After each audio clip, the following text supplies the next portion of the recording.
Pessoal, hoje vim falar para vocês uma dúvida também de uma empresa, que tem um funcionário que teve uma fratura.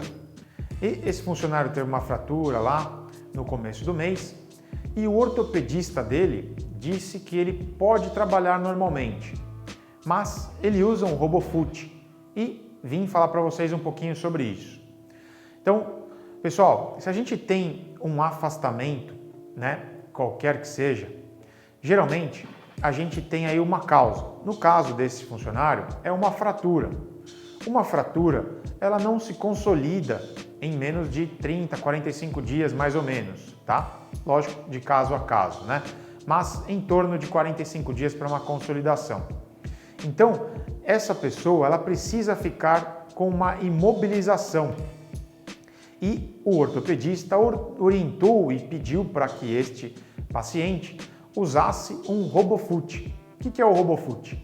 RoboFoot, na verdade, em vez da gente colocar um gesso com aquele pezinho de borracha que antigamente a gente usava, na minha época, a gente agora tem a possibilidade de um RoboFoot, que é, na verdade, como se fosse uma imobilização com velcros, que a gente coloca ali no pé, no caso, nesse caso era o pé, no tornozelo, e aí a gente fixa o pé com aquela imobilização. Então é uma imobilização que eu consigo tirar para poder tomar banho, lavar. Então é um pouquinho mais cômodo para o paciente, mas temos que lembrar que isso é uma imobilização como o gesso, tá? Então por quê? Porque o funcionário ou o paciente precisa da imobilização para a cicatrização daquele osso, para que o osso se fixe, tá?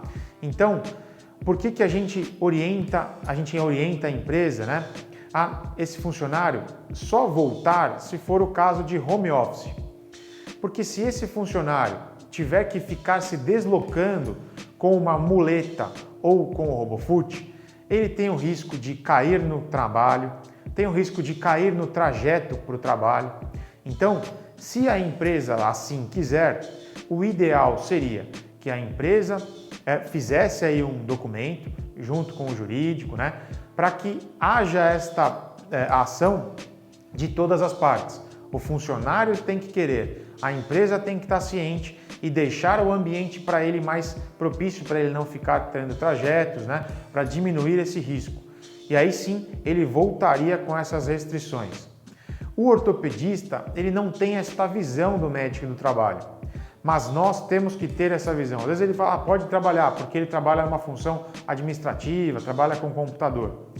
Mas nós, como médico do trabalho, nós vemos todas as possibilidades, inclusive a possibilidade dele ter um acidente no trajeto ou dentro da empresa, o que agravaria o problema para a empresa, tá? Então, neste caso, o orientado é mantê-lo talvez em home office, que seria a melhor possibilidade.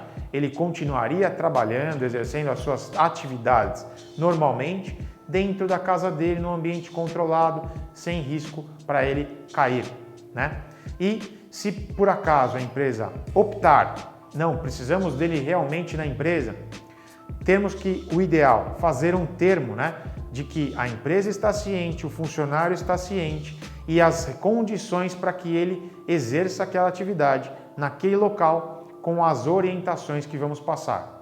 E aí com isso, teremos aí menos riscos de chances possíveis de algum acidente ou incidente lá no trabalho desse funcionário, com esse funcionário lá que já está com uma lesão. Tudo bem?